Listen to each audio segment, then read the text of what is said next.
الحمد لله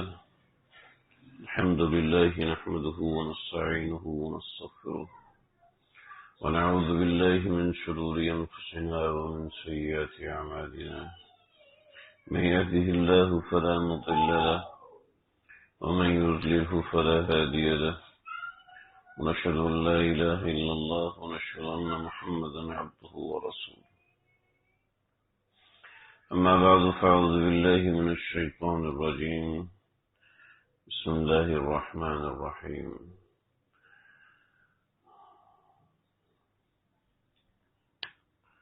لو أنزلنا هذا القرآن على جبل لرأيته خاشعا متصدعا من خشية الله وتلك الأمثال نضربها للناس لعلهم يتفكرون صدق اللہ العظیم۔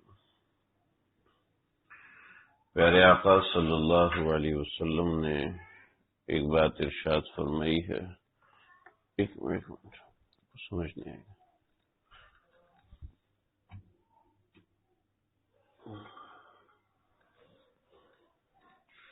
اس میں جب آواز زیادہ آتی ہے تو پھر ایسا کرتا ہے۔ آقا علیہ الصلوۃ والسلام کا ارشاد ہے، آپ نے فرمایا کہ طلب العلم فریضۃ علی کل مسلم، علم سیکھنا ہر مسلمان پر فرض ہے۔ امام شافعی رحمۃ اللہ تعالی علیہ نے اپنے استاد امام وکیع سے ایک دفعہ پوچھا کہ میں علم پڑھتا ہوں مجھے یاد نہیں رہتا، فرمایا شکوت وکیع الی سوء حفظ، شکوت الی وکیع سوء حفظ فاوصانی بان ترک المعاصی، میں نے اپنے استاد وکیع سے کہا کہ سوء حفظ ہے، مجھے سبق یاد نہیں رہتا، تو فاوصانی بان ترک المعاصی، تو انہوں نے مجھے کہا کہ تم گناہوں سے بچو۔ کیا ہے کہ فإن العلم نور من الہ، اس لیے کہ علم اللہ کا نور ہے، واللہ لا یعطی نورہ للعاصی، اللہ اپنا علم گنہگار کو نہیں دیتا۔ جیسے جیسے غفلت بڑھتی جا رہی ہے ویسے ویسے ہم علم ضروری سے دور ہوتے جا رہے ہیں، جیسے جیسے زمانہ آگے بڑھتا جا رہا ہے ڈگریاں لمبی ہوتی جا رہی ہیں اور علم تھوڑا ہوتا جا رہا ہے۔ ڈگری اتنی بڑی ہے کہ بہت زیادہ پڑھا لکھا ہے لیکن علم ہے ہی نہیں، کہنے کو ماسٹرز ہے، ایم فل ہے اور پی ایچ ڈی ہے، لیکن ضروریات کا علم نہیں ہے۔ کہنے کو مدرسے سے تعلق ہے اور مدرسے میں پڑھتا پڑھاتا ہے، پڑھتی پڑھاتی ہے، لیکن علم سے کوئی واسطہ نہیں۔ علم ایسی چیز ہے جو کہ نور الہی ہے، اور نور الہی کے کچھ تقاضے ہوتے ہیں۔ لائٹ جل رہی ہے تو اس کا تقاضا ہے کہ اندھیرا نہ ہو، اندھیرا ہے تو اس کا مطلب ہے کہ لائٹ نہیں جل رہی۔ نور الہی ہے تو معصیت کا سایہ نہیں ہوگا، نور الہی نہیں ہے تو معصیت کا سایہ ہوگا۔ آج مسئلہ یہ ہے کہ علم ضروری، اور وہ علم جس کی ہمیں بنیادی ضرورت ہوتی ہے وہ علم بھی نہیں ہوتا، اور حیرت ہوتی ہے کہ ہمیں اس کی طرف بھی نہیں ہوتی۔ علم نہیں ہونا یہ کوئی بڑی بات نہیں ہے، بڑی بات یہ ہے کہ اس علم کی طلب بھی نہ ہو، اس علم کے لیے چاہت بھی نہ ہو، اس علم کے لیے خواہش بھی نہ ہو کہ مجھے یہ علم آنا چاہیے، مجھے اس بات کا پتہ ہونا چاہیے۔ تو علم کی طلب بھی ختم ہو گئی، اس طلب کی جگہ مال کی محبت نے طلب حاصل کر لی۔ عورت کو یہ تو پتہ ہے کہ مجھے شادی کے موقع پہ کون سا سوٹ پہننا ہے، کون سا جوتا پہننا ہے، کون سا میک اپ کرانا ہے، یہ تو عورت کو پتہ ہے، لیکن اس کو نماز کے فرائض کی ادائیگی کیسے کرنی ہے، سنن کی ادائیگی کیسے کرنی ہے، وہ نہیں پتا۔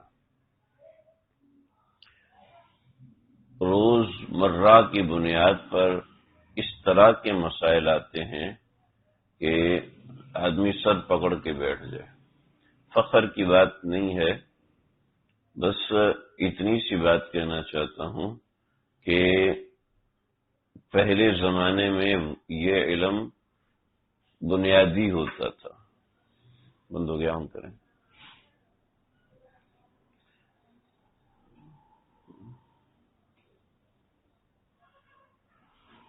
پہلے زمانے میں یہ، اس کا شکل تھوڑی ادھر کر دوں، اس کے آگے مائک رکھا ہوا ہے، اس کا دھیان رکھنا۔ تو پہلے زمانے میں یہ علم تو بنیادی ہوتا تھا اور ہر بندے کو پتا ہوتا تھا، لیکن آج کے زمانے میں تو وہ بنیاد ہی ختم ہو گئی ہے۔ نماز میں قیام فرض ہے، نماز میں قیام فرض ہے اور سجدہ بھی فرض ہے۔ اب ایک قول یہ ہے، ایک رائے یہ ہے کہ نماز کے اندر کیا کیا جائے، اگر سجدہ نہیں کر سکتے تو قیام بھی کرنا ضروری نہیں ہے، یہ ایک رائے ہے، ایک قول ہے۔ اس طرح کے بہت سے اقوال ہیں۔ ایک مولوی صاحب سے کسی نے پوچھا تو انہوں نے کہا کہ بھئی اگر سجدہ نہیں کر سکتے تو قیام بھی ساکت ہے، اور میں ان سے ملنے کے لیے گیا، میں نے کہا بھئی یہ آپ نے کسی کو مسئلہ جو بتایا، یہ کیسے مسئلہ بتا دیا آپ نے، کیا کریں اس کو اس میں لگائیں، مجھ سے کہ تار لگائیں، اس کو بند کرو، ان سے کہ تار لگائیں، اس سے آواز پتہ نہیں صحیح جاتی ہے کہ نہیں جاتی۔ چلو صحیح، اسی سے کرو۔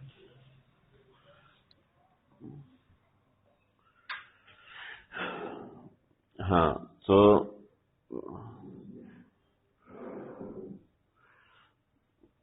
چلو دونوں طرف چلے گا یہ اسپیکر، پھر نیچے سے سنیں گے۔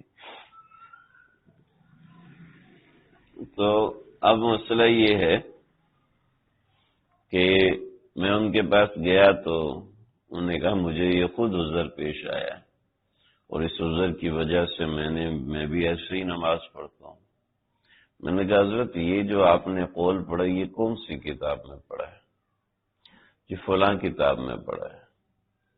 میں نے کہا میں نے بھی اسی کتاب میں پڑھا ہے۔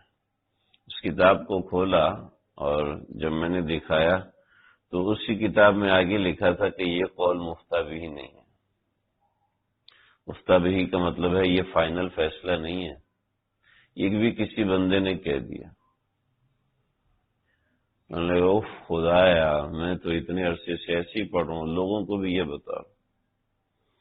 تو بات ایسی ہے کہ بہت سی ایسی چیزیں ہوتی ہیں جن کا تعلق علم سے ہوتا ہے اور ہمیں ان فرائض کا بھی پتہ نہیں ہوتا۔ پچھلے دنوں کسی نے مسئلہ پوچھا کہ بیڈ پہ بیٹھ کے جو نماز پڑھتی ہوں تو یہ ہو جاتی ہے، کہ قیام کرنا ممکن ہے؟ ہاں قیام کرنا تو ممکن ہے۔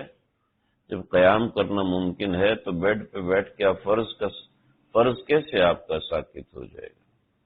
فرض آپ کیسے چھوڑ سکتے ہیں؟ تو فرائض کا علم بھی امت سے چلتا جا رہا ہے، واجبات کا علم بھی ختم ہوتا جا رہا ہے۔ جو سنن موقدہ، سنن غیر موقدہ، جو سنن ہدا ہے اور سنن لازمہ ہے، اس کی اہمیت بھی ختم ہوگی، اس کی ضرورت بھی ختم ہوگی۔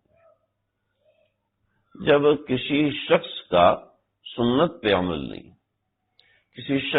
کوئی شخص ایسا ہے جو کہ تارک واجب ہے، کوئی شخص ایسا ہے جو کہ تارک فرض ہے، وہ اللہ کا ولی کیسے ہو سکتا ہے؟ کیسے اس کو ولایت مل سکتی ہے؟ ہم مولوی لوگوں نے ولایت کو حلوہ بنا دیا کہ بس توبہ کر لو اللہ کے ولی ہو، توبہ کر لو اللہ کے ولی ہو۔ ارے فرائض کون ادا کرے گا؟ ایسے تھوڑی اللہ کا ولی ہو جاتا ہے۔ یہ واجبات کون ادا کرے گا؟ جن لوگوں نے اس ایک ایک سنت کے لیے جان دی ہے، ایک ایک واجب کے لیے جان دی ہے، ایک ایک فرض کے لیے جان دی ہے، اس کو آپ کیسے ایک طرف رکھ سکتے ہو؟ میں بہت بڑے مفتی صاحب کے ساتھ تھا، تو میں نے ان سے کہا کہ مجھے ایک ذاتی اشکال ہوتا ہے۔ خیر میں ذاتی اشکال بیان نہیں کروں گا، کوئی پریشان ہو سکتا ہے میرے اس اشکال کے اوپر۔ تو فرمانے لگے کہ دیکھو آج کے زمانے میں ہم لوگوں کو اصل بات نہیں سمجھاتے، بس اوپر سے بتا دیتے ہیں، وہ لوگ بھی خوش ہو جاتے ہیں، کہتے بیان میں بڑا مزہ ہے۔ جو اصل فکر کی بات ہے وہ تو بتاتے نہیں۔ اصل شدت سے جس چیز کو شریعت نے بولا ہے اس کو ہم لوگوں کو بتانے کے لیے تیار نہیں ہوتے۔ جب اس کو ہم لوگوں کے سامنے بیان نہیں کریں گے تو دین میں کمزوری ہے۔ اور یہ کمزوری کتنی خطرناک ہے۔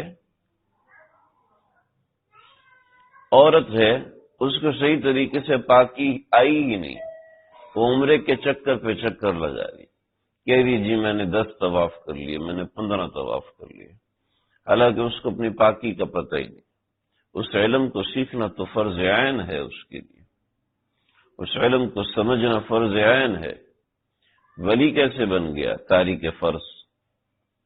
بنیادی علم طلب العلم فریضۃ علی کل مسلم، علم کی بنیاد سیکھنا، علم ضروری۔ آپ نوکری کرتے ہیں، اس کے اندر کیا جائز اور کیا ناجائز ہے اس کا سیکھنا آپ پہ فرض ہے۔ فرض کا ترک ہے اور ولی اللہ ہے، کیسے ممکن ہے؟ ولایت کو یہ بھی مل جاتی ہے۔ تنخواہ کا اتنا حصہ جو ہے وہ ناجائز اور حرام ہے، ٹھیک ہے، غالب آمدن حلال ہو گئی، اور غالب آمدن حلال کی وجہ سے کل مال حلال ہو گیا، لیکن اس کو تو پتہ ہے نا اتنے پیسے حرام کے ہیں، لیکن اس کو صدقہ کرتے ہوئے جان جائے گی، لہذا اب بیٹھ کے کھا رہے ہیں۔ ہمارے اندر اس بات کی فکر ہی بیدار نہیں ہوتی۔ تو ولایت کیا ہے؟ ولایت وہی ہے سچا مسلمان، بس۔ اس کے علاوہ ولایت کسی پختونخوا کا نام تو نہیں ہے کہ وہ ایسے وہاں جاؤ گے تو مل جائے گی، یہ تو کی بات ہی نہیں۔ اورنگزیب عالمگیر رحمۃ اللہ تعالی علیہ اپنے زمانے کا وہ بادشاہ ہے کہ ایسی بادشاہت اللہ نے کسی کو نوازی نہیں۔ کسی نے کہا کہ آپ کے زمانے میں سب لوگ بڑے خوش ہیں لیکن علماء پریشان ہیں۔ حیف کیسے ہو گیا؟ علماء کیوں پریشان ہیں؟ علماء کی تنخواہیں ہیں، کسی کی 10 روپے، کسی کی 5 روپے، حالانکہ ایک موچی بھی لیتا تو 50 روپے 100 روپے تنخواہ بنا لیتا ہے، لیکن ایک عالم دین ہے جو مسجد میں نماز پڑھاتا ہے، پورا دن درس و تدریس کرتا ہے، اس کی تنخواہ کسی کی 5 روپے اور کسی کا 10 روپے، یہ تو صحیح نہیں ہے۔ تو اورنگزیب عالمگیر نے کہا کہ ان کی تنخواہیں بھی میں صحیح کرتا ہوں۔ تو کیسے کریں گے؟ اب دیکھو، اپنی ساری ریاستوں کے راجاؤں کو بلایا اور کہا کہ آج رات کھانا آپ سب میرے ساتھ کھائیں گے۔ ٹھیک ہے جی، سب لوگ پہنچ گئے کھانا کھانے کے لیے۔ تو ایک راجا کو بلایا تو مجھے وضو کراؤ، نماز پڑھنی ہے، وضو کراؤ۔ وہ بڑا خوش ہوا، بادشاہ نے بلایا، مجھے کام دیا ہے، چنانچہ لوٹا اٹھایا، کہا وضو کی سنتیں ساتھ ساتھ بیان کرو اور ساتھ ساتھ مجھے وضو کراتے رہو۔ کہنے لگا مجھے تو نہیں آتی۔ کیا شرم نہیں آتی؟ اتنا بڑا آدمی ہو کہ وضو کی سنتیں نہیں آتی، بھاگو یہاں سے۔ دوسرے کو بلایا، وہ آیا، اس نے سنا۔ تیسرے کو بلایا، وہ وہیں سے بھاگ گیا۔ سارے پہنچے مولوی صاحب کے پاس۔ مولوی صاحب وضو کی سنتیں سکھائیں۔ تو وضو کی سنتیں بعد میں سکھاؤں گا، پہلے میری تنخواہ 500 کرو۔ کہ 500 نہیں کروں گا 700 کر دوں گا، آپ مجھے سکھائیں۔ اب فکر لائق ہوئی، جب علماء کی مجلس میں جانا شروع ہوا، یہ صحبت میں جانا شروع ہوا، تو علم کی فکر پیدا ہوئی، کہ سمجھ میں آئے کہ یہ تو کتنا اہم علم ہے۔ جب وضو سنت کے مطابق کرنے لگا تو پھر محبت رسول بیدار ہوئی، پھر اس چیز کا شوق پیدا ہوا، ولولہ پیدا ہوا، تو کچھ عرصے بعد پتہ چلا کہ علماء خوشحال ہو گئے۔ تو کیا ہے، جب عوام الناس میں علم سیکھنے کی طلب ختم ہو جائے گی تو علماء بھی کھوکھے، وہ تو پکے علماء تھے نا۔ آج کل کے علماء کہتے ہیں جی ہم تجارت کرتے ہیں، چلو جی یہ تجارت میں گئے، چلو جی ہم کپڑا بیچتے ہیں، یہ کپڑا بیچنے گئے، چلو جی ہم فلاں کام کرتے ہیں، یہ فلاں کام کرنے گئے۔ اور ظاہر بات ہے جب وہ کام کرے گا تو علم دین خاک پڑے گا، تو علم دین کی تحقیق خاک کرے گا۔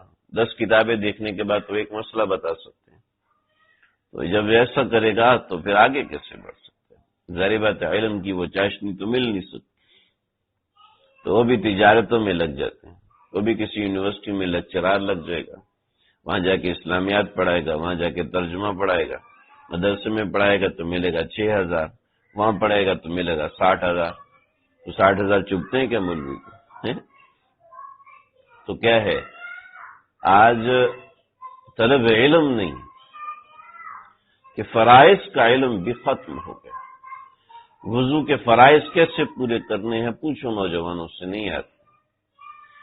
میں چھوٹا تھا تو ہماری مسجد کے ایک مولوی صاحب تھے، تو نماز میں کوئی غلطی ہوئی تو ایک صاحب نے کہا سجدہ صاحب نہیں کیا، دوبارہ نماز پڑھائیں۔ مولوی صاحب نے کہا بھائی صاحب نماز ہوگی آپ چھوڑ دیں۔ کیا نہیں ہوئی سجدہ صاحب آپ نے کیا؟ نہیں نماز نہیں ہوئی۔ تو کہا مجھے سجدہ صاحب کا اصول بتا دیں کہ سجدہ صاحب کب لازم ہوتا ہے۔ کیا مجھے نہیں پتا، وہ تو آپ کو پتا ہے۔ جب مجھے پتا ہے تو میری بات مانو نا، زیادہ بڑے کیوں بنتے ہو؟ تو کہنے لگا پوری مسجد سے پوچھتے کسی کو بھی نہیں آتا ہوگا، جس کو نہیں آتا وہ چپ بیٹھے ہوئے نا، آپ تو بول بھی رہے ہیں۔ اللہ اکبر۔ تو علم سے آج غفلت بہت زیادہ، علم سے آج بے اتنائی بہت زیادہ ہے۔ علم ہمارے علماء کے گھرانوں میں بھی یتیم ہو چکا، کہ علماء کے گھرانوں میں بھی شادیاں سنت سے ہٹ کے ہوتی، علماء کے گھرانوں میں بھی کفن و دفن اور میت کا انتظام سنت سے اکثر ہٹ کے ہوتا ہے، علماء کے گھرانوں میں دعوتیں ہوتی ہیں سنت کے خلاف، سنت ذبح ہو رہی ہے، رسول اکرم صلی اللہ علیہ وسلم کے طریقے ذبح ہو رہے ہیں۔ کیا ہے کہ جب علم یتیم ہونا شروع ہوتا ہے تو اس طرح کی کیفیات پیدا ہونے لگتی ہیں۔ حضرت مولانا شاہ ابرار الحق صاحب رحمۃ اللہ تعالی علیہ جب مجلس ہوتی تھی، ہاں بھائی ہاں بیٹا شروع ہو جاؤ، پہلا کلمہ سناؤ، تم دوسرا سناؤ، تم تیسرا سناؤ، تم چوتھا سناؤ، ہم تو بھاگ جائیں گے۔ فرمایا ہمارے ایک ساتھی تھے حضرت کی مجلس میں بیٹھے ہوئے مکے شریف کے اندر، تو انہوں نے بتایا کہ حضرت نے کہا میری یہ خواہش ہے، سب سے کہا آپ سب لوگوں سے میری یہ خواہش ہے، یہ خواہش پوری کرانا چاہتا ہوں۔ کیا؟ سارے لوگ ایک ایک مرتبہ دعائے قنوت سنو، اس میں کوئی بھی واو چھوٹنا نہیں چاہیے۔ کہنے لگے میں نیچے بیٹھا ہوا تھا، مجھے آتی نہیں تھی، عمرہ کرنے گئے ہوئے، کہتے دعائے قنوت آتی نہیں تھی، تو مرتا کیا نہ کرتا، بس سب سے سنتے سنتے کافی وقت ہوا، دعا کی یا اللہ اذان ہو جائے اذان ہو جائے۔ اس دوران اذان تو نہیں ہوئی، لیکن حضرت نے کہا اب نماز کا وقت قریب ہو گیا، سب اٹھو کمرہ خالی کرو۔ کا دعائے مجلس ختم ہوئی، سب سے پہلے جا کے دعائے قنوت یاد کی۔ ہماری نشستوں کے اندر بھی علم پہ زور دینا بند کر دیا گیا، علم سے تعلق بند ہو گیا ہے، نہ قرآن سمجھنے کی فکر ہوتی ہے، نہ قرآن پڑھنے کی فکر ہوتی ہے۔ قرآن سمجھنا رمضان جانے پٹھان جانے ہیں، رمضان جانے رمضان روزہ رکھے گا، پٹھان روزہ رکھے گا رمضان، ہم نے تو نہیں رکھنا۔ ایسے ہی مولوی صاحب جانے اور قرآن جانے، انہیں کو پتہ ہوگا، ہمیں تو سمجھنا ضروری نہیں ہے۔ یہ کیا بات ہوئی؟ یہ کہاں لکھا ہے؟ قرآن سمجھنا سیکھنا بھی لازم ہے، جس کو نہیں آتا ان کے ذمے لازم ہے، جن کو آتا ہے ان کو دہرانا لازم ہے، فرض و واجب نہیں ہے، لیکن سمجھنا ضروری ہے۔ اگر مومن کو پتہ ہی نہیں ہے میرا اللہ مجھ سے کیا کہہ رہا ہے تو مجھے بتاؤ نا، یہ کوئی اچھی بات ہے؟ علم کے زور ختم ہو گئے، علم کے ذوق ختم ہو گئے۔ پہلے زمانے کے اندر صرف ایک حدیث سننے کے لیے لوگ مہینوں کا سفر کر، محدثین کی بات نہیں کر رہا، عام لوگوں کی بات کر رہا ہوں، پیغمبر علیہ السلام کی ایک بات سننے کے لیے مہینوں کا سفر کرتے تھے۔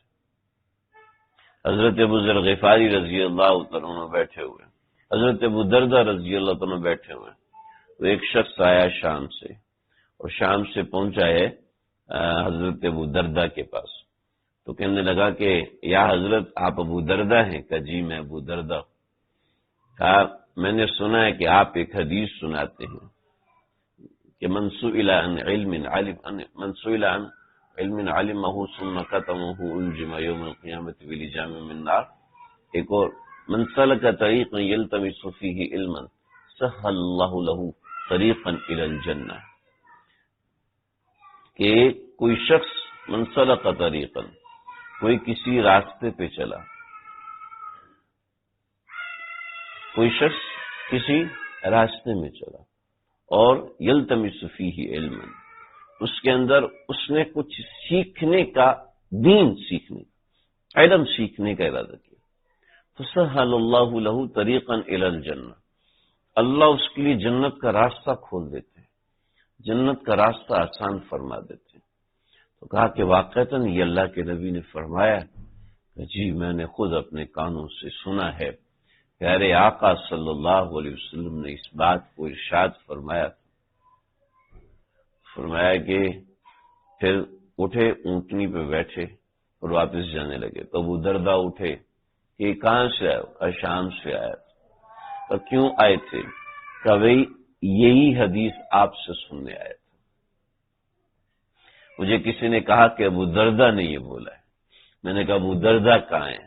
وہ گئے وہاں حضرت ابو دردہ کو، حضرت ابو دردہ سے ملنے، اور اتنے خوش ہوئے، اتنے خوش ہوئے۔ آج کوئی شیخ صاحب کوئی بات سنا دے اور ان کا شاگرد یا مرید پوچھ رہی ہے کون سی کتاب میں، تو شیخ کو غصہ چڑھ گیا، تجھے مجھ پہ اعتبار ہے؟ بھروسہ نہیں؟ تمہیں شرم نہیں آتی؟ شیخ سے سوال کر رہے، استاد سے سوال کر رہے، سوال جواب بنتا ہے، اپنی اوقات دیکھو میری، نیا نیا۔ اس لیے کہ ہمارے علم کے ذوق ختم ہو گئے، علم کے ذوق ختم ہوتے جا رہے ہیں، کہ لوگ سمجھتے ہیں علم مولوی کا کام ہے، بس اس کے علاوہ اور کسی کا کام نہیں، علم سیکھنا فلاں کا کام ہے، ہمارا کوئی کام نہیں، یہ بات نہیں ہے۔ جو حفظ قرآن کر رہا ہے، جو علم دین پڑھ رہا ہے، جو حدیث رسول پڑھ رہا ہے، اس کا کام دنیا کا سب سے بڑا کام، سب سے بڑا کام۔ ومن احسن قولا ممن دعا الى اللہ وعمل صالحا، سب سے بڑا کام اس کا ہے کہ جو اللہ کی دعوت کو پڑھتا ہے، اللہ کی دعوت کو سیکھتا ہے۔ خیرکم من تعلم القرآن وعلمہ، بہترین ہے تم میں وہ شخص، یعنی سب سے بہترین ہے تم میں وہ شخص، من تعلم القرآن وعلمہ، جو قرآن سیکھے اور قرآن سکھائے، یعنی سب سے بڑا پیر، سب سے بڑا پیر وہی جو قرآن سیکھے سکھائے۔ فارغ ہیں تو ٹھیک ہے، آئے سیکھیں۔ ہمارے بزرگ ہیں حضرت مولانا احمد بن تھانوی صاحب لاہور کے، تو ہمارے استاد جی نے اعلان فرمایا کہ بھی قاری صاحب تشریف لائیں، جن کو تجوید میں دلچسپی ہو وہ آ جائیں اور آگے آ کے بیٹھ جائیں۔ تو قاری صاحب بیٹھے اور بیٹھتے ہی فرمایا ہاں بھی جن کو نماز پڑھنی ہے وہ وضو کر لیں، جن کو نہیں پڑھنی نہ کریں وضو۔ کہنے لگے کیا مطلب ہے؟ کیا یہی مطلب ہے جو آپ نے بولا ہے؟ کیا تجوید تو فرض ہے، قرآن تجوید سے پڑھنا فرض ہے، مولوی صاحب پہ فرض ہے، حافظ صاحب پہ فرض ہے، مجھ پہ بھی فرض ہے، آپ پہ بھی فرض ہے کہ تجوید الحروف، حروف کا پتہ ہو، کون سا موٹا ہے کون سا پتلا ہے، کس کو لمبا کرنا ہے کس کو چھوٹا کرنا ہے، کسی کو جلدی پڑھنا ہے کسی کو سکتا کرنا ہے، تجوید تو فرض ہے۔ دیکھ لیں آپ، ہمارے بڑے بڑے پڑھے لکھے لوگ نہیں آتے، قرآن مجید صحیح سے پڑھنا نہیں آتا، کیونکہ ہم لوگوں نے علم پہ زور دینا بند کر دیا، نہ ہماری مجالس میں علم پہ زور دیا جاتا ہے، نہ ہماری انفرادی محنت علم کے اوپر ہوتی ہے۔ صدقات کے اوپر ہم لاکھوں روپیہ لگاتے ہیں، ہزاروں روپیہ لگاتے ہیں، علم کے لیے ہمارے پاس وقت نہیں ہوتا۔ جو علم ضروری ہے، جو علم لازم ہے، اس کے لیے ہمارے پاس وقت نہیں ہوتا۔ اور علم سیکھنا بہت آسان ہے، کچھ چیزیں ہیں بیٹھ کے سیکھنے کی، کوئی تھوڑی سی چیز چھوڑ دو، کیا ہے الجھن میں ڈال دو، تھوڑی سی چیزیں ہیں جو بیٹھ کے سیکھنے کی، اس کے علاوہ علم بہت آسان ہے۔ جب مسئلہ پیش ہے، صحابہ کرام اللہ کے نبی کے پاس جاتے تھے، ہمارے لیے یہی راستہ ہے۔ صحابہ کرام اللہ کے نبی کے پاس آتے تھے، ہم چاہیے کہ علماء سے جا کے پوچھیں۔ اور آپ یقین کریں، روزانہ 20 ایسے مسائل بندہ بے بس ہو جاتا ہے، یا اللہ شکر ہے آج لوگ یہ پوچھتے ہیں، الحمدللہ آج یہ لوگ پوچھتے ہیں، ان کو سمجھنا چاہتے ہیں۔ ابھی ایک مسئلہ پیش ہے، ایک مستری ہے، وہ مینار بنا رہا ہے، مستری ہے مینار بنا رہا ہے، لیکن شوگر کا مریض ہے، اس کو پیشاب بہت زیادہ آتا ہے۔ اب وہ 3ری منزل سے اوپر مینار بن رہا ہے، اس کو پیشاب آ رہا ہے تو کیا کرے؟ کیا وہ مینار کے اوپر ہی وہ بوتل میں پیشاب کر کے رکھ سکتا ہے؟ یہ نہیں رکھ سکتا۔ ہم سب پھنس گئے، یا اللہ یہ مسئلہ تو نہ کتابوں میں ہے، نہ آج سے پہلے کبھی، کیونکہ اتنے اونچے مینار تو ہوتے نہیں تھے، اور نہ پہلے لوگ شوگر کے مریض ہوتے تھے، اور یہ بڑا مسئلہ ہے۔ اب کیا کریں؟ اب جناب بھاگ رہے ہیں، اس سے پوچھو ہے مجھے بھی نہیں پتا، بھائی فلاں کتاب میں دیکھو، اور بڑے مفتی صاحب کو فون کیا، جی مجھے بھی نہیں پتا، فلاں کتاب میں دیکھ کے پھر مجھے بتاؤ، مجھے بھی پتا چلے۔ نہیں، 50 سال سے فتویٰ دے رہے ہیں کہ مجھے نہیں پتا، اصولاً ہے کر سکتا ہے، لیکن اصولی جواب نہیں دینا چاہیے، یہ ہمارے آپس کی بات ہوتی ہے۔ اللہ اکبر۔ تو علم ضروری ہم لوگ چھوڑ چکے ہیں۔ اوپر بیٹھے ہیں سیدنا موسیٰ علیہ السلام، آگے کر لیں کرسی آگے۔ آپ کے دوست نہیں آئے؟ چھوٹے بچے وہ فیض بھائی،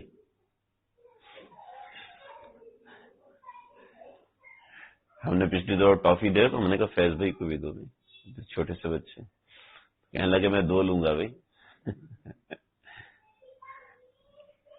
اللہ خوش رکھے، ہمارے بالکل ابتدائی ساتھیوں میں سے سیدنا موسیٰ علیہ السلام، جب علم کا دور تھا، لوگ علم پہ محنتیں کرتے تھے اور علم پہ جان دیتے تھے۔ امام محمد رحمۃ اللہ تعالی علیہ کا جب انتقال ہوا تو کسی نے خواب میں دیکھا اور پوچھا کہ امام صاحب آپ کی کیا بنی؟ تو کہا کہ میں ڈر رہا ہوں۔ منکر نکیر آئے، مجھ سے سوال جواب کیے ہی نہیں، مجھ کو اٹھا کے لے گئے اللہ کے پاس، تو اللہ نے مجھے اپنے سامنے کھڑا کر لیا۔ اب میں گھبرا رہا ہوں، کانپ رہا ہوں، تو مجھے اللہ کی طرف سے آواز آئی، محمد اگر ہم نے تجھے بخشنا نہ ہوتا تو ہم تجھے علم عطا نہ کرتے۔ میں بڑا پریشان ہوا، میں نے کہا حضرت میرے بھائی ابو یوسف اور ابو حنیفہ وہ کہاں ہیں؟ کہ وہ اتنے اونچے ہیں کہ جہاں تک تیری درد بھی نہیں پہنچ سکتی۔ اللہ اکبر۔ تو علم ایسی چیز ہے جو انسان کو دنیا سے بے نیاز کرتی ہے۔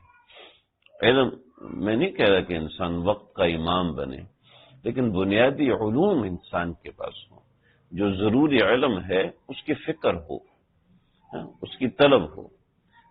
جب علم کی طلب نہیں ہوتی نا تو پوچھو کیا خواہش ہے یار، کوئی گھر بن جائے نا اچھا سا، اور کیا خواہش ہے یار پھر کوئی ایسی گاڑی آ جائے، اور کیا خواہش ہے یار فلاں ملک چلا جاؤں، اور کیا خواہش ہے یہ۔ مولانا یوسف لدھیانوی صاحب رحمۃ اللہ تعالی علیہ، ان سے کسی نے کہا کہ حضرت آپ کی کیا خواہش ہے، کوئی خواہش ہے آپ کی؟ کہنے لگے 2 خواہشات ایسی ہیں کہ میرا دم نکلتا ہے، کاش یہ مجھے مل جائیں، کسی طرح یہ مجھے مل جائیں اور کسی قیمت پہ مجھے مل جائیں۔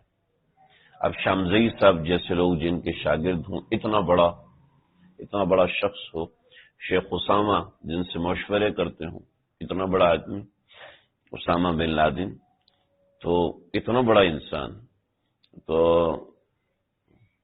ان کے بیٹے جو زکریا ان کے ساتھ تھے، جب حضرت کی شہادت ہوئی تو حضرت کے اوپر لیٹ گئے، تو اس نے گولی ماری تو زکریا سے نکل کے حضرت کو جا کے لگی۔ تو انہوں نے کہا کہ میں نے تو کہتے تھے، بار بار ان خواہشات کا اظہار کرتے تھے، کہا جی چاہتا ہے عالم کشف کھل جائے اور میں صاحب ہدایت سے ہدایت پڑھوں۔ ہدایت ایک کتاب ہے ہماری، جیسے یہ کتاب ہے نا، ایسے ایک کتاب ہے، تو وہ بڑی زبردست، اس طرح کی سمجھو 4 جلدیں، تو یہ ہمارے 3 سالوں میں پڑھائی جاتی ہے کتاب، یہ تو 1 سال میں پڑھتے ہیں، 3 سالوں میں وہ کتاب پڑھائی جاتی ہے، خامسہ سادسہ سابعہ، 3 سالوں میں، یعنی 5واں سال، 6واں سال، 7ویں سال میں، یعنی اور بھی کتابیں ہوتی ہیں لیکن یہ کتاب بنیادی ہوتی ہے۔ پہلے 2 حصے پہلے سال میں، پھر تیسرا حصہ، پھر چوتھا حصہ، اس طرح کر کے پڑھائی جاتی۔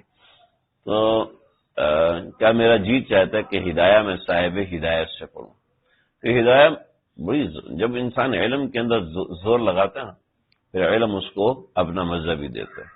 بھائی آپ دانش بھائی کام کرتے ہیں، شروع میں کام جو ہے کبھی ہاتھ کاٹتے کبھی پاؤں کاٹتے، پھر کام میں مزہ آنے لگتا ہے، انسان اس میں انوینشنز کرتا ہے، ایجادات کرتا ہے، کہتے ہیں ہاں یہ اب اس کو ایسے کرو، پھر اس کو ایسے کرو۔ تو ابتدا میں علم آتا نہیں ہے، تنگ کرتا ہے، پھر جب آتا ہے تو پھر انسان کو گھما کے رکھ دیتا ہے، اور ایسا گھماتا ہے، آپ یقین کریں گے ہمارے محض الخلیل میں کچھ دورے ہوتے ہیں، اور یہاں پر کئی ڈاکٹر حضرات آ کے پڑھاتے ہیں، ڈاکٹر حضرات، علم کی طلب ایسی۔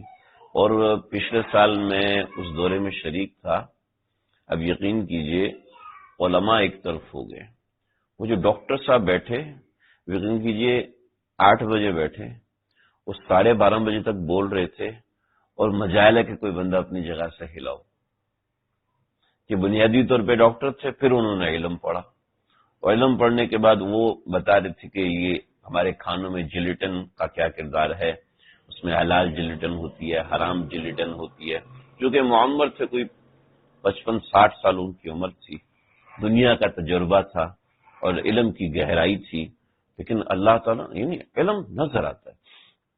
ہم سمجھتے ہیں بس یہ علم تو صرف مولوی حضرات کے لیے اور کسی کے لیے نہیں بھائی، کم از کم قرآن کا پتہ ہو، ہم قرآن کی جستجو ہو۔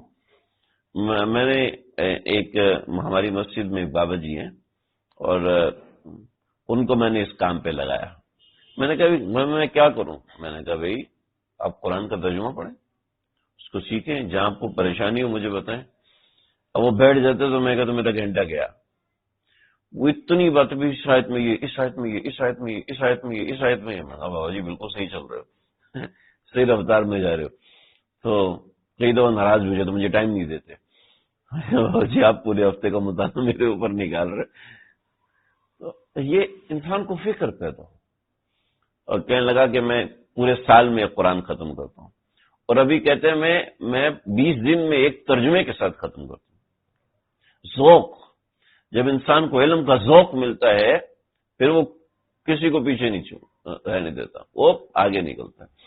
تو علم کا ذوق ہمارے معاشرے سے نکلتا جا رہا ہے، کوشش کریں اس کا ذوق پیدا ہو، قرآن سے تعلق پیدا ہو، حدیث سے تعلق پیدا ہو، اور بقیہ فقہ کی چیزیں ٹھیک ہے وہ علماء کے لیے، لیکن قرآن سے تعلق پیدا ہو، حدیث سے، تو موٹے موٹے مسائل ہمیں آنے چاہیے، موٹی موٹی چیزوں کا ہمیں پتہ ہونا، طہارت کے مسائل آنے چاہیے، وضو کے مسائل آنے چاہیے، پاکی کے مسائل آنے چاہیے۔ اتنی موٹی موٹی چیزیں ہمیں نہیں آ رہی ہوتی تو پھر آگے انسان کیا بڑھے گا۔ تو مولانا یوسف لدھانی صاحب فرمانے لگے کہ مجھے شدت کے ساتھ شوق ہے کہ عالم کشف کھلے اور میں صاحب ہدایت سے ہدایت پڑھوں، اور دوسرا کا علم کی میراث جہاں جا کے ختم ہوتی ہے وہ ہے سیدنا عائشہ، جی چاہتا ہے کہ اللہ ان کی زیارت کروائیں۔ تو جب حضرت کی شہادت ہوئی تو شہادت کے کچھ عرصے کے بعد ان کے بیٹے خواب میں دیکھا، انہیں خود بتایا کہ میں نے ابا سے پوچھا خواب کے اندر، ابا آپ کی جو 2 خواہشیں تھیں ان کا کیا ہوا؟ کہا ہدایہ پڑھنا شروع کر دیے جی، ہدایہ پڑھنا شروع کر دیے، تو اما عائشہ کی زیارت ہوئی لیکن دور سے ہوئی ہے، ابھی تک قریب جانے کا موقع نہیں مل سکا۔ وہ تو عالم میں موجود ہے نا، وہ تو ایک عالم میں موجود، وہ اس طرح کا عالم تخیلاتی عالم تو نہیں ہے نا، وہاں خواب کی چیزیں تو نہیں ہوتی، وہاں تو ریئلٹی بیس ہے ہر چیز۔ تو اما عائشہ کی زیارت تھوڑی دور سے ہوئی ہے، قریب سے نہیں ہوئی۔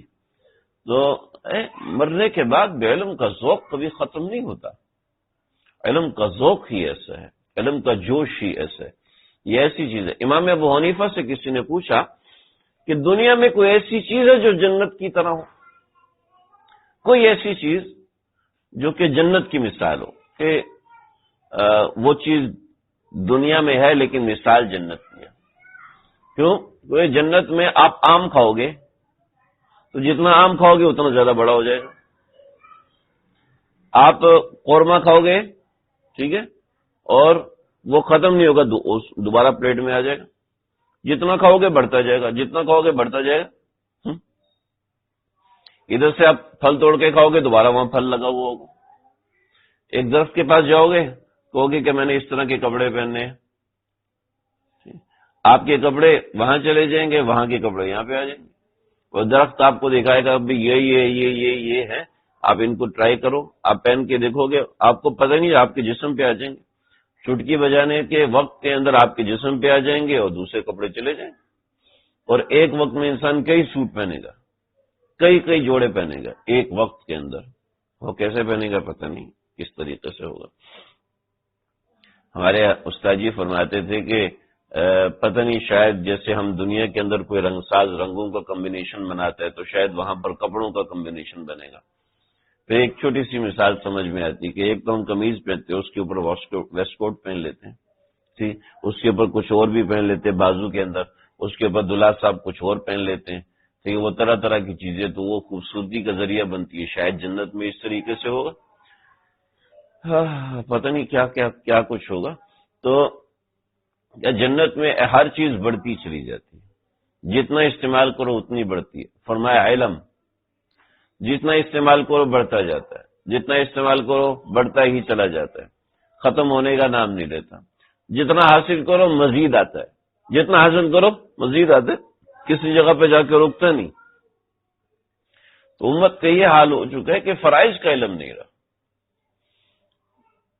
حج ہو چکا تھا، وہاں کے آپ کو قصے سنوں گا، آپ کہیں گے بھئی یہ کیا ہوا، یہ کیسی باتیں کرو۔ حج ہو چکا ہے اور ہمارا 40 دن کا پیکج تھا، ہم حرم میں بیٹھے تھے تو ایک بابا جی آئے میرے پاس، مجھے پنجابی میں کہنے لگے پاکستانی ہو؟ میں نے کہا جی پاکستانی۔ کہ اما ہاجرہ کی دوڑ کی جگہ کون سی ہے؟ صفا اور مروہ کون سا ہے؟ تو میں نے اس کو کہا کہ آؤ میرے ساتھ۔ میں نے کہا یہ صفا ہے اور وہ مروہ ہے۔ کہ ادھر تو ہم پہلے بھی آئے۔ میں نے کہا جی پہلے بھی آئے۔ علم کا یہ حال ہے کہ جانتے ہی نہیں۔ اور عجیب حال دیکھا، ہمیں مدینے سے بڑی محبت ہے، بڑی محبت ہے، حج میں آئے ہوئے، حج کرنے آئے، رمی چھوڑ کے مدینے چلے گئے۔ میں بہت پریشان ہوں، میں نے وہاں بتا لوگوں کو خدا کے واسطے حج سیکھ کے آؤ، حج سیکھ کے آؤ۔ کہتے ہیں مولوی صاحب آپ جھوٹ بول رہے ہو، ایویں کہانی بنا رہے ہو، ایسا کیسے ہو سکتا ہے کہ کوئی رمی چھوڑ کے چلا جائے؟ میں نے کہا غریبت نہیں ہوں، میرا ہی دماغ خراب ہے بھائی۔ اور یہ میں بات کر رہا تو ہمارے مفتی صاحب وہاں مدینہ شریف کے بڑے عالم ہیں، تو وہ بیٹھے ہوئے تھے، وہ فرمانے لگے کہ حضرت یہ پاکستانی تو تھوڑے ہیں، وہ یہ کرتے ہیں، لیکن ہمارے ہاں یہ بہت زیادہ ہے۔ وہ کیا آتے ہیں لوگ، عرفات میں رکتے ہیں اور یہیں سے گاڑی بھگائی سیدھا حرم جاتے ہیں، طواف زیارت کرتے ہیں، واپس 3 دن کی رمی کا ایک قربانی دیتے ہیں، کہتے ہیں حج ہو گیا۔ خیر یہ ظاہر بات ہے جس کو حج کا پتہ ہے ان کو یہ باتیں سمجھ میں آئیں گی۔ یعنی لوگ فرائض واجبات کو اتنا سمپل لیتے ہیں کہ کوئی پرواہ ہی نہیں۔ دیکھو نا، نماز کے اندر فرائض ہیں، لیکن کچھ ظاہری ہیں کچھ باطنی ہیں، ٹھیک۔ ظاہری فرائض ہم پورے کر لیتے ہیں، باطنی فرائض رہ جاتے ہیں، تو اللہ کا تعلق کیسے ملے گا، کس طرح ملے گا؟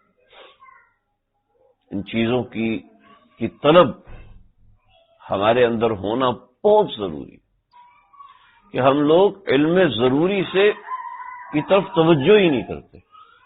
جب علم ضروری کی طرف توجہ نہیں کرتے تو مسائل میں بڑی خرابی ہوتی ہے، بہت شدید خرابی ہوتی ہے. ایک مسئلہ میرے پاس آیا، میں نے سر پکڑ لیا، یا اللہ کریں تو کرے کیا. آپ ذہن میں رکھیے گا کہ اس کے اوپر سمجھ لیں کوئی 7 یا 8 اونٹ واجب ہو جاتے ہیں. جو معاملہ انہوں نے کیا 7 یا 8 اونٹ واجب ہو جاتے ہیں. 7 یا 8 اونٹ کا مطلب کیا ہے سمجھ لیں، 2.5-3 کروڑ روپیہ. کرنے حج گئے تھے، گناہ کتنا اپنے سر پہ، عمرہ کرنے گئے تھے کتنا گناہ لے کر آئے. میرے اپنے جاننے والے عمرہ کر کے آئے تو بیوی نے کہا کل ہی اوپر عمرہ کیا تھا. کہتا ہاں کل ہی عمرہ کیا تھا. کچھ ٹریننگ نہیں کرائی، کچھ وہ بھول گیا. عمرہ کیا اس کے بعد حلق ہی نہیں کرایا، بھول گیا، یاد ہی نہیں تھا. پاکستان آ کے یاد آیا.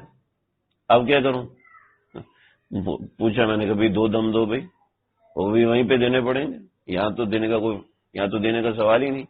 میں نے جب استاد جی سے پوچھا، اس نے کہا ہائے ہائے ہائے کاش یہاں تو ہم دے سکتے، ہمارے مدرسے کا 1 سال کا راشن ہو جاتا، پورا سال گوشت کھاتے. لا الہ الا اللہ. علم اتنا شدید ضروری ہے، اتنی شدت کے ساتھ ضروری ہے کہ جس کی حد نہیں. ہر مسئلے میں کمی. بہت سے مسئلے میرے منہ پہ آ کے میں بند کر رہا ہوں، یعنی اتنی بدیہی چیزیں ہوتی ہیں جس کا ہم اپنے معاشرے کے اندر تباہی مچا رہے ہوتے ہیں، ظلم کر رہے ہوتے ہیں. حضرت تھانوی رحمۃ اللہ علیہ کے پاس ایک صاحب آئے، سر پکڑ کے بیٹھے ہوئے. تو کیا ہوا کہ میرے والد کی عمر 70 سال ہو گئی ہے اور کہتے ہیں مجھے نکاح کرا کے دو، کیا کروں؟ حضرت یہ تو بابا جی نے پتہ نہیں کیا بنایا ہوا. تو کہا مجھے بتاؤ اس عمر میں نکاح کرنا حرام ہے؟ کہنے لگا مجھے تو نہیں پتا. تو اگر نکاح حرام نہیں ہے، جائز ہے، تو تم روک لگانے والے کون ہوتے ہو؟ اور تمہیں کیا پتا اس وقت ان کی کیا ضروریات ہیں اور کیا معاملات ہیں؟ بعض دفعہ نکاح فرض ہو چکا ہوتا ہے، بعض دفعہ واجب ہو چکا، صرف سنت نہیں ہوتا. نکاح بعض دفعہ فرض ہو چکا ہوتا ہے، بعض دفعہ واجب ہو چکا ہوتا ہے، لیکن ماں باپ کو پرواہ نہیں ہوتی. نبی علیہ الصلوۃ والسلام نے فرمایا، آپ کا ارشاد ہے بچہ بالغ ہو جائے اور وہ نکاح کے قابل ہے اور وہ اپنی بیوی کو سنبھالا دے سکتا ہے، دینے کا امکان ہے، ٹھیک ہے، اس کے باوجود اس کے ماں باپ اس کی شادی نہیں کروا رہے تو وہ اس کے ہر گناہ میں برابر کے شریک ہوں گے. ابھی ایک رشتہ ہوا ہے، بچی کی عمر 21 سال، پورا خاندان ہمارے ساتھ حج میں تھے، ہمارے کسی جاننے والے کے ساتھ حج پہ تھے. تو انہوں کا مجھ سے رابطہ ہوا حج کے حوالے سے.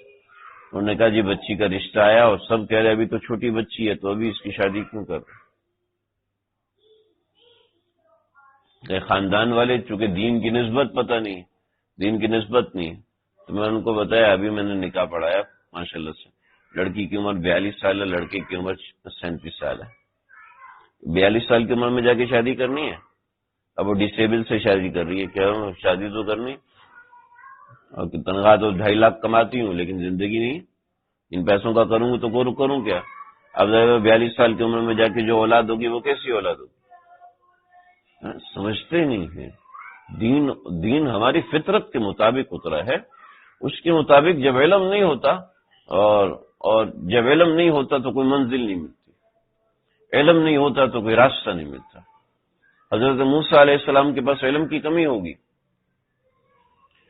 سیدنا موسیٰ علیہ السلام کہہ بیٹھے کہ میں سب سے زیادہ جانتا ہوں. کہا موسیٰ تجھ سے زیادہ ایک آدمی جانتا ہے ہمارا، جاؤ وہاں پر. حضرت موسیٰ کہنے لگے میں نکلوں گا اور جاؤں گا اور ایسا جاؤں گا کہ جب تک اس کو مل نہ لوں واپس نہیں ہوں گا. او امضی حقبا، بھلے سے مجھے 90 سال لگ جائیں. بعض حضرات نے کہا بھلے سے ساری زندگی گزر جائے، پوری امت کو چھوڑ کے علم کے لیے نکلے. طلب علم کے لیے اپنا کچھ وقت نکالیں جی. کوئی تھوڑا سا بہشتی زیور سیکھیں، کوئی ترجمہ قرآن سیکھیں، کہ یہ ضروری ہے ہماری زندگی کے اندر. اور ایسی چیزیں ہیں کہ میں کھل کے نہیں بتا سکتا کہ انسان کو وہ معاملات کا خبر ہی نہیں ہوتی کہ میں کتنی بڑی جہل کر رہا ہوں. جن کا علماء سے اٹھنا بیٹھنا ہوتا ہے وہ سن کے سنی ہو چکے ہوتے ہیں، ان کے ذہن میں ہوتا ہے کہ ہاں یہ بات ہے، لیکن جن کے سامنے اس علم کی حقیقت نہیں ہوتی، بس وہ کام سے کہ دو ہماری مسجد میں 2 بندے ان کی بحث ہو رہی ہے. ایک نے کہا وضو کے بعد کچھ بھی نہیں پڑھنا، ایک نے کہا وضو کے بعد ایک دعا ہے وہ پڑھ سکتے ہیں، بس اس کے علاوہ کچھ نہیں پڑھ سکتے. میں نے کہا میرے پیارے بھائی وضو کے بعد یہ دعا بھی پڑھ سکتے ہیں، ٹھیک ہے، انا انزلناہ فی لیلۃ القدر یہ بھی پڑھ سکتے ہیں. بولے صاحب آپ بھی بدعتی ہو گئے. میں بدعتی نہیں ہوا بھائی، روایات میں موجود ہے، لیکن چونکہ روایات کمزور ہیں تو اس وجہ سے ان کا ذکر نہیں کرتے، البتہ فضیلت کے لیے کافی ہے. انا انزلناہ فی لیلۃ القدر وما ادراک ما لیلۃ القدر یہ بھی پڑھ سکتے ہیں. اور اشہد ان لا الہ الا اللہ واشہد ان یہ تو بدعتی نہیں کہتے. میں نے کہا اللہ کا بندہ، ہاں آپ صلی اللہ علیہ وسلم نے خود فرمایا، حضرت عمر رضی اللہ عنہ آپ کی مجلس میں موجود تھے. ایک صحابی رسول بکریاں چرانے کے لیے جاتے تھے، ان کا نمبر تھا، وہ بکریاں چرا کے واپس آئے تو آپ نے یہ بات سنی. جب آپ سے یہ بات سنی تو بڑا خوش ہوا. تو حضرت عمر نے کہا تم نے بھی کیا بات سنی؟ اور میں تمہیں پوری بات سناتا ہوں. چنانچہ پوری روایت بتائی کہ جو وضو کرتا ہے اور پھر دوسرا کلمہ جو اشہد ان لا الہ الا اللہ واشہد ان محمدا عبدہ ورسولہ پڑھتا ہے تو اللہ اس کے لیے اس کے لیے جنت کے 8 دروازے کھول دیتے ہیں. آسمان کے نہیں بھی ایسا نہ آپ کے مولانا یونس پٹیل صاحب کے ساتھ ایک آدمی آیا نا تو حضرت دعا گئے تھے، یا اللہ مدینہ شریف کی موت عطا فرمائیے. تو وہ کہتا ہے اس بار نہیں اگلی دفعہ. اس بار نہیں اگلی دفعہ. چونکہ ہمارا علم سے واسطہ نہیں رہا، ہمیں ان چیزوں کے فضائل ہی پتہ نہیں. علم سے واسطہ نہیں ہے تو مسائل ہی پتہ نہیں. جب مسائل پتہ نہیں ہوتے تو اس سے نقصان ہوتا ہے. تو آج کی میری بات کا جو خلاصہ ہے وہ یہ ہے کہ جس چیز سے ہم متعلق ہو رہے ہیں اس چیز کا مکمل علم سیکھیں، اس چیز کو سیکھنے کا ذوق پیدا کریں. آپ حج پہ جا رہے ہیں اس کے بارے میں پڑھ کے جائیے. آپ عمرے پہ جا رہے ہیں اس کے بارے میں پڑھ کے جائیے، سمجھ کے جائیے، اس کے مسائل سیکھ کے جائیے، کیونکہ وہ سمجھ کے جائیے کہ وہاں کیا معاملات ہیں. آپ نماز پڑھتے ہیں اور آپ کے ساتھ کوئی انیورل قسم کی چیز ہوتی ہے اس کو پوچھیں. آپ تلاوت قرآن کی کمزوری ہے، تلاوت قرآن ہے. آپ کے وضو ہے، وہ وضو کسی عالم دین کو کر کے دکھائیں کہ میں ایسے وضو کرتا ہوں، ٹھیک کرتا ہوں، خراب کرتا ہوں، کہ میرا وضو ہے ٹھیک ہے نہیں. آسان طریقہ تبلیغی جماعت میں جائے، وہاں پہ سب کچھ علماء کی زیر نگرانی سیکھتے ہیں، لیکن کسی کو موقع نہیں ہے تو یہ اپنا وضو دکھائے، اپنا قرآن سنائے کہ بھئی میں یہ تلاوت کرتا ہوں، میرا تلاوت کا طریقہ کار صحیح. اور پتہ چلا بھی آپ کے لیے تو تلاوت کرنا جائز ہی نہیں. ہر مسجد میں امام صاحب موجود ہوتے ہیں، مولوی صاحب عالم دین موجود ہوتے ہیں. کسی کو سنائے کہ بھئی یہ میرے معاملات ہیں. خواتین کسی عالمہ سے رابطہ کریں، ان کو سنائیں دیکھو میری سورہ فاتحہ سن لو، چند صورتیں سن لو، میں یہ صورتیں پڑھتی ہوں، صحیح پڑھتی ہوں، غلط پڑھتی ہوں، یہ میرے مسائل ہیں، یہ میرے حیض و نفاس کے مسائل ہیں، اس کے حوالے سے مجھے آپ رہنمائی کر دو، میں یہ تلاوت کرتی ہوں. یہ ہمارے ذمہ فرض ہے. فرض ہے، کچی بات نہیں کر رہا. ہمارے دین کا سب سے بڑا حکم فرض ہے. اس سے بڑا کوئی حکم نہیں ہے. سب سے بڑا حکم فرض ہے. اور یہ سیکھنا ہماری ذمہ داری ہے. جب ہم سیکھیں گے نہیں تو اس میں غلطیاں کریں گے، بے شمار غلطیاں کریں گے. اور علم ایسی چیز ہے کہ اللہ نے انسانوں اور جانوروں میں فرق ہی علم کا رکھا. 610 سال کے بعد جب آسمان کا دوبارہ زمین سے رابطہ ہوا، حضرت عیسیٰ کے آسمان پہ اٹھائے جانے کے بعد وہی بند. اس کے بعد 571 عیسوی میں آپ صلی اللہ علیہ وسلم کی پیدائش ہوئی ہے اور 610 میں آپ صلی اللہ علیہ وسلم کو نبوت ملی ہے. یہ 610 برس آپ علیہ الصلوۃ والسلام سے رابطہ ہوا اور پہلا لفظ تھا اقرا. اقرا بسم ربک الذی خلق خلق الانسان من علق. تو علم ایسا ضروری ہے.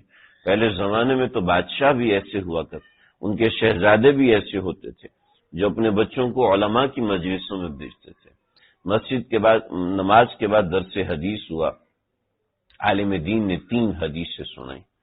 تو اس وقت کا شہزادہ سلیمان بن عبد الملک آیا اور کہنے لگا کہ مولوی صاحب آپ نے تینوں باتیں سنائی ہیں، تینوں بہت اچھی ہیں، لیکن ان میں 2 حدیثیں تھی اور ایک اثر تھا. 2 حدیثیں تھی اور ایک اثر تھا. اب 2 حدیثیں تو آپ ہم سب کو پتہ ہے، لیکن اثر کیا ہوتا ہے؟ اثر کیا ہوتا ہے؟ پوچھو آپ بڑے بڑے مجموع سے کہ اثر کیا ہوتا ہے. ٹھیک ہے، اثر کا پتہ ہی نہیں ہوگا کہ اثر کیا چیز ہے. اثر وہ ہے جو کسی صحابی رسول صلی اللہ علیہ وسلم نے کوئی بات نصیحت کہی ہو لیکن اس کی نسبت اللہ کے نبی کی طرف نہ کی ہو، اس کو کہتے ہیں اثر صحابی. ٹھیک ہے، اور صحابی کہاں سے کہے گا؟ کہاں سے؟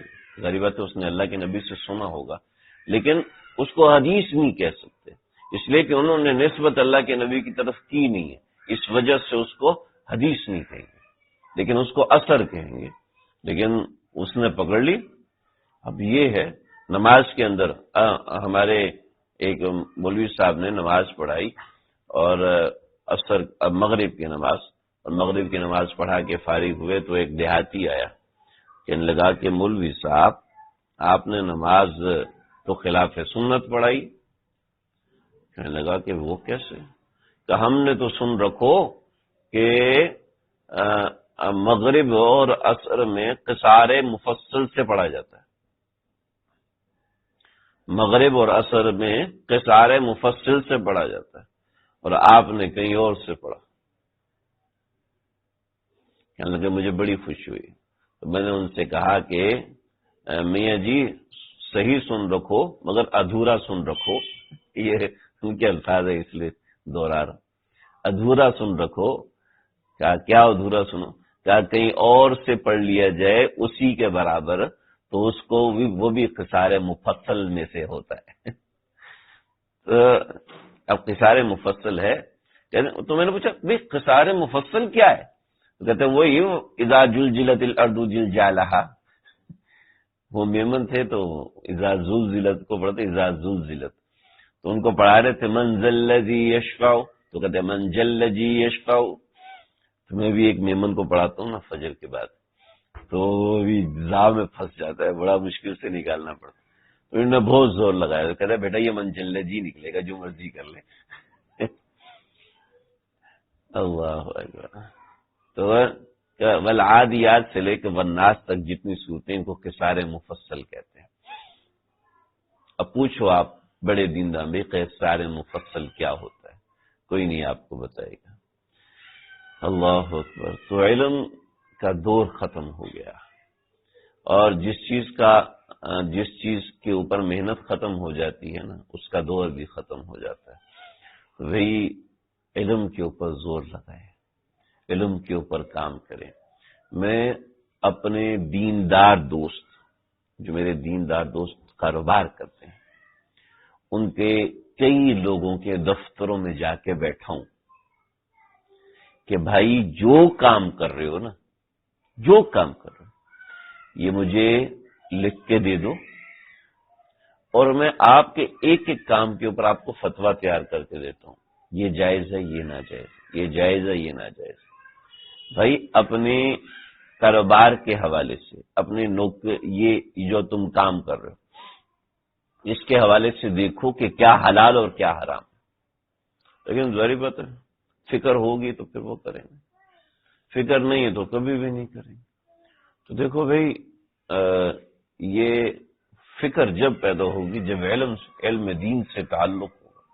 وہ سمجھتے ہیں شاید میں کوئی شریعہ ایڈوائزر بننا چاہ رہا ہوں، لیکن بھائی دیکھو علم سے تعلق نہیں ہوگا تو تباہی ہے. اس امت کے اندر اس امت کے چلنے کی بنیادی وجہ علم ہے. بنی اسرائیل 350 سال تک چلتے رہے اس لیے کہ اللہ رب العزت نے بنی اسرائیل میں 350 سال تک علماء پیدا کیے. اس کے بعد حضرت سموئیل علیہ السلام کو پیدا کیا کہ اب علماء کا سلسلہ بند، اب دوبارہ نبوت کا سلسلہ شروع. تو نبوت کو بقا دی اللہ نے علم کے ذریعے سے. تو علم دین سے جتنے ہم دور ہوں گے اتنا ہمارے اعمال میں تباہی مچی۔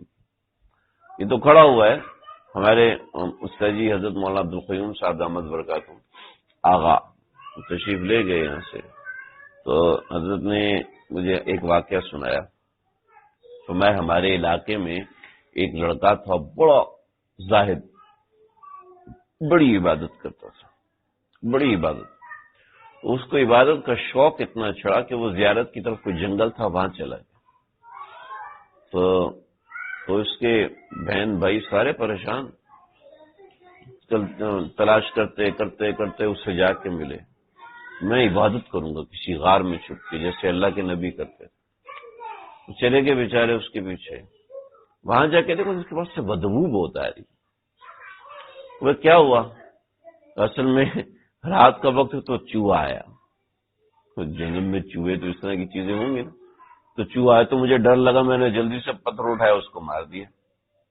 پھر مجھے ترس آیا، یار میں نے زیرو کو مار دیا، تو اس کو میں نے اٹھا کے جیب میں ڈال دیا۔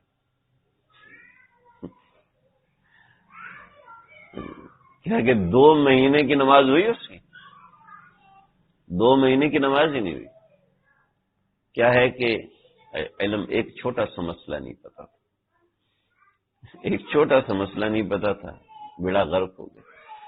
اللہ تعالیٰ مجھے آپ کو ہم سب کو علم کی طلب نصیب فرمائے، علم سیکھنے والا بنائے۔